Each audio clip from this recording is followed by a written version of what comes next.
ನಮಸ್ಕಾರ. ನಾನು doctor Indira, gynaecologist, ಸ್ತ್ರೀರೋಗ ತಜ್ಞೆ.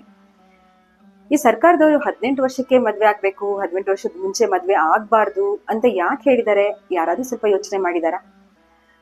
ಇದೇ ತರ ಹೆಣ್ಮಗಳು ಬೆಳ್ದ್ ಬಿಟ್ಟಿದ್ದಾಳೆ, ಅವಳ ಜವಾಬ್ದಾರಿ ಸಾಕು, ಮದ್ವೆ ಮಾಡಿ ಕೊಟ್ಬಿಡೋಣ ಅಂತ ಅವಳು 16 ವರ್ಷದೊಳಗಿಂದ ಅಥವಾ ದೊಡ್ಡೋಳಾದಾಗಿಂದ ಯೋಚನೆ ಮಾಡ್ತಾನೆ ಇರ್ತಾರೆ. ಆದ್ರೆ ಇಲ್ಲಿ ವೈಜ್ಞಾನಿಕವಾಗಿ ನೋಡ್ಬೇಕಾದಾಗ ಸಾಕಷ್ಟು ಸಮಸ್ಯೆಗಳು ಬರುತ್ತೆ. ಮೊದಲನೇದಾಗಿ 18 ವರ್ಷ ತುಂಬೋ ತನಕ ಯಾವುದೇ ಹೆಣ್ಮಗಳಿಗೂ ಪರಿಪೂರ್ಣವಾದ ಜನನೇಂದ್ರಿಯಗಳ ಬೆಳವಣಿಗೆ ಆಗಿರಲ್ಲ, ಮಾನಸಿಕವಾಗಿ ಸಿದ್ಧತೆ ಆಗಿರಲ್ಲ. ಇನ್ನು ಭಾರತದಲ್ಲಿ ಅಂತೂ ಅನಿಮಿಯಾ, ರಕ್ತಹೀನತೆ ಮೊದಲನೇದಾಗಿ ಒಂದು ರಾಕ್ಷಸತನ ಮುಂದೆ ನಿಂತ್ಕೊಂಡಿದೆ. ಈ ಅನಿಮಿಯಾವನ್ನ ಅಂದ್ರೆ ರಕ್ತಹೀನತೆಯನ್ನ ಇದುವರೆಗೂ ಸ್ವಾತಂತ್ರ್ಯ ಬಂದು 78, 90 ವರ್ಷಗಳಾದರೂ ಅದನ್ನು ನಾವು ನಿವಾರಿಸಕ್ಕೆ ಆಗಿಲ್ಲ. ಹಾಗಾಗಿ ಆ ಹೆಣ್ಮಗಳ ಒಂದು ಗರ್ಭಕೋಶದ ಸ್ಥಿತಿ ಹೇಗಿರುತ್ತೆ, ಆಕೆ ಅಕಸ್ಮಾತ್ ಬಸ್ರಿ ಆದ್ರೆ ಏನೆಲ್ಲ ತೊಂದರೆಗಳಾಗಬಹುದು ಅಂತ ಹೇಳುವ ಉದ್ದೇಶ ಈ ವಿಡಿಯೋ. ಮೊದಲನೇದಾಗಿ ಆಕೆಯ ಗರ್ಭಕೋಶ ಸಂಪೂರ್ಣವಾಗಿ ಬೆಳವಣಿಗೆ ಆಗಿರಲ್ಲ. ಹಾಗಾಗಿ ಮೊದಲನೆಯ ಸೆಕ್ಸ್ ಅಲ್ಲಿ ಅಥವಾ ಮೊದಲನೆಯ ಲೈಂಗಿಕ ಸಂಪರ್ಕದಲ್ಲಿ ಯೋನಿಪೊರೆ ಹರಿಯುವುದರ ಜೊತೆಗೆ ಗರ್ಭಕೋಶಕ್ಕೆ ಘಾಸಿ ಆಗುವುದು ತುಂಬಾ ಸಹಜ. ಅಲ್ಲದೆ ತುಂಬಾ ಬೇಗ ಮದ್ವೆ ಆದಂತ, ತುಂಬಾ ಬೇಗ ಲೈಂಗಿಕ ಸಂಪರ್ಕಕ್ಕೆ ಒಳಗಾಗುವಂತ ಹೆಣ್ಮಕ್ಳಿಗೆ HPV ಅಂತ ಕೇಳಿದಿರಾ? ಅಂದ್ರೆ ಗರ್ಭಕೋಶದ ಕೊರಳಿನ ಕ್ಯಾನ್ಸರ್ ಆಗುವಂತಹ ಸಂಭಾವ್ಯತೆ ತುಂಬಾ ಹೆಚ್ಚು.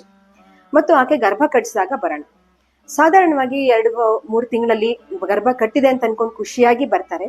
ಆದ್ರೆ ಮಗುವಿನ ಹೃದಯ ಬಡಿತ ಇರೋದಿಲ್ಲ, ಮಗುವಿನ ಬೆಳವಣಿಗೆ ಆಗೋದಿಲ್ಲ ಅಂದಾಗ ಧಾರಾಕಾರವಾಗಿ ಕಣ್ಣೀರ್ ಸುರಿಸ್ತಾರೆ. ಇದು ಯಾಕೆ ಹೀಗಾಯ್ತು? ತಾಯಿಗೆ ತನ್ನ ಹತ್ರ ಇರುವ ಶಕ್ತಿಯನ್ನು ಮಾತ್ರ ಮಗುವಿಗೆ ಕೊಡೋಕೆ ಸಾಧ್ಯ. ಅಂದ್ರೆ ತಾಯಿಗೆ ಹತ್ರ ತುಂಬಾ ಶಕ್ತಿ ಇದ್ದಾಗ ಮಾತ್ರ ಮಗು ಒಳ್ಳೆಯ ರೀತಿಯಲ್ಲಿ, ತುಂಬಾ ಸುಸ್ಥಿತಿಯಲ್ಲಿ, ಆರೋಗ್ಯಪೂರ್ಣವಾಗಿ ಬೆಳೆಯಕ್ ಸಾಧ್ಯ.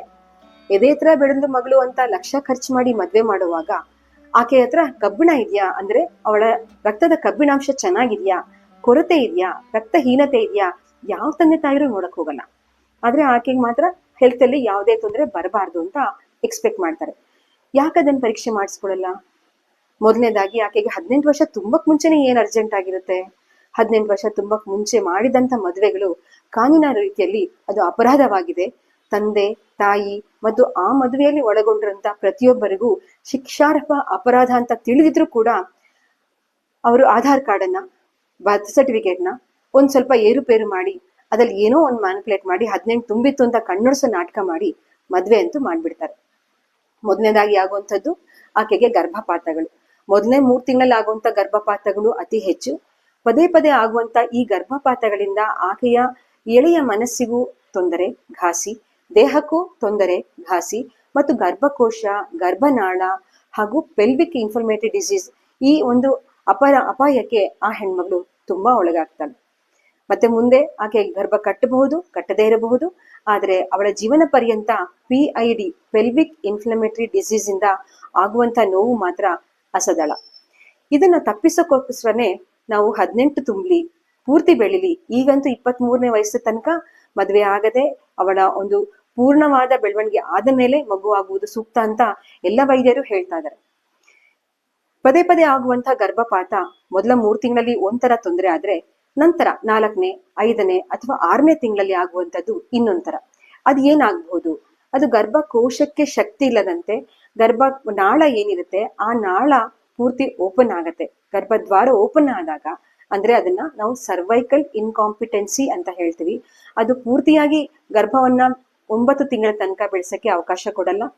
5ನೇ ತಿಂಗಳಲ್ಲಿ ಅಥವಾ 6ನೇ ತಿಂಗಳಲ್ಲಿ 20ರಿಂದ 22 ವಾರ ಅಥವಾ 30ನೇ ವಾರದ ಒಳಗಡೆ ಆ ಮಗುವನ್ನ ಹಿಡಿದುಕೊಳ್ಳಲು ಸಾಧ್ಯವಾಗದೆ ಆಕೆಗೆ ಅಬಾರ್ಷನ್ ಆಗಬಹುದು.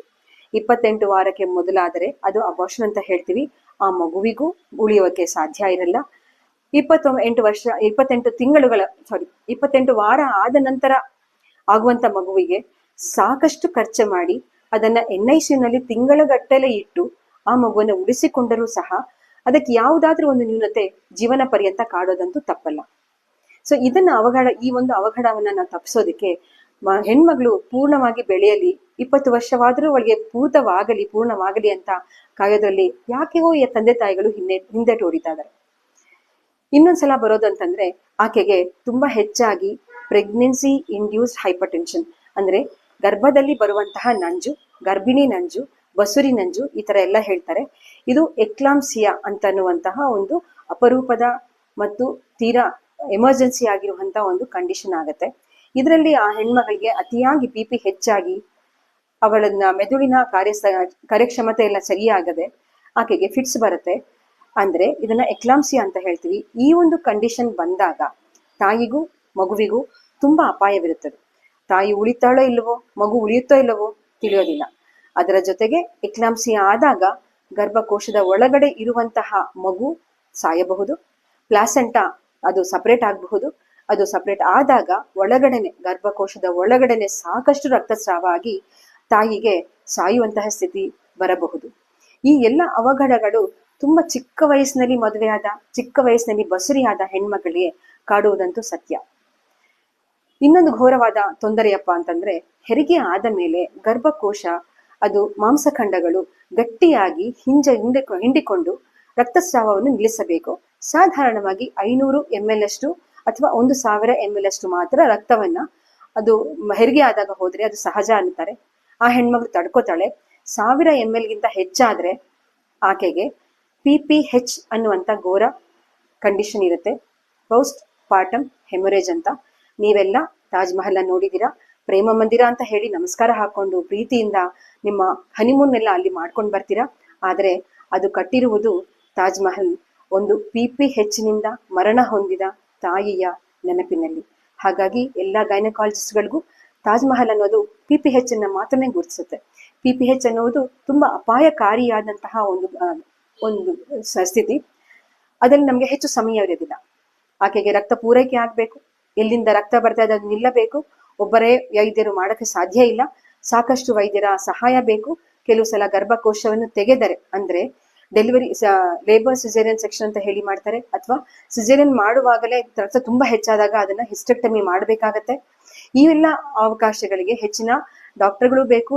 ಅಲ್ಲಿ ಎಲ್ಲೋ ಒಂದು ಮೂಲೆಯಲ್ಲಿ ಆಗಿರುವಂತ ಕಡೆ ಅದನ್ನ ನಾವು ಮ್ಯಾನೇಜ್ ಮಾಡಕ್ಕಾಗಲ್ಲ. ಈವನ್ ವಾಣಿವಿಲಾಸ್ ಅಂತಹ ದೊಡ್ಡದಾದಂತಹ ಒಂದು ಸಂಸ್ಥೆಯಲ್ಲಿ ಕೂಡ ಈ ಒಂದು ಅವಘಡ ಆದರೆ ಹೆಣ್ಣು ಮಕ್ಕಳು ಉಳಿಯುವುದು ಕಷ್ಟ.